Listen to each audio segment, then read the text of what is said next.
So today we're going to talk about the 3-2-1 rib method on a Traeger grill. First, you need to peel off the membrane off the back side of the ribs. This is a rack of baby back ribs purchased for, about total of $10 to $11. Getting that membrane off sometimes is a little tricky. You have to grab the hold of it in between the rib bones and peel it off. Once you get that done, you rub in the desired dry rub. As you can see, I pretty much completely cover it and let it sit on there for, 15 minutes before I set it on the grill so that it kind of soaks up into the meat. I use this sweet rub of mine that I bought at a local hardware store, and I've used all kinds of different recipes. This one tastes fine. It's just enough to get some flavor into the meat. And then you let the smoke and we're going to use applesauce as a moisturizing agent. Let it do the rest of the work here. So as you can see, I've got it totally covered. Okay, another trick is you need to make sure to keep the hopper on your Traeger or whatever smoker you're using. If it's a wood pellet smoker, make sure that it is full. If that runs out on your smoke, it can really screw you up, especially if you're intending to walk away from it, which a lot of these allow you to do. So fill it up, make sure it's full. So here we are with the actual rub starting to soak into the meat. And I want to show you that you need to make sure that your grill for this recipe is set at 225 degrees. This Traeger does a good job of getting within 5 to 10 degrees of a set temperature and keeping it there. Now we're going to place it in for the first round. Just pick it up and set it facing upwards. Shut the lid. I'm not going to put a probe in.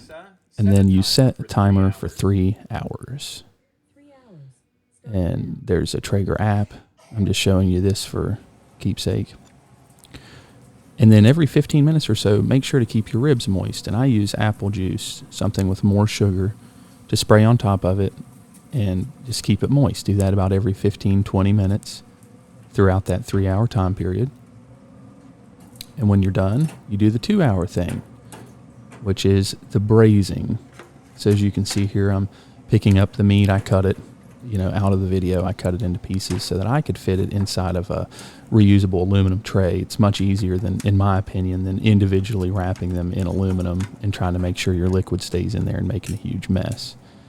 The whole point of the braising process is to kind of fill the meat with juices and get it to fall off the bone. So there I am taking the additional leftover apple juice and putting it in there. And then I like to put butter. I usually use sticks of butter, but this time I had some, squeeze butter. So just butter it up, cover it with aluminum foil, preferably some heavy duty aluminum foil. But since it's in this pan, it's kind of helps to keep all the liquids in.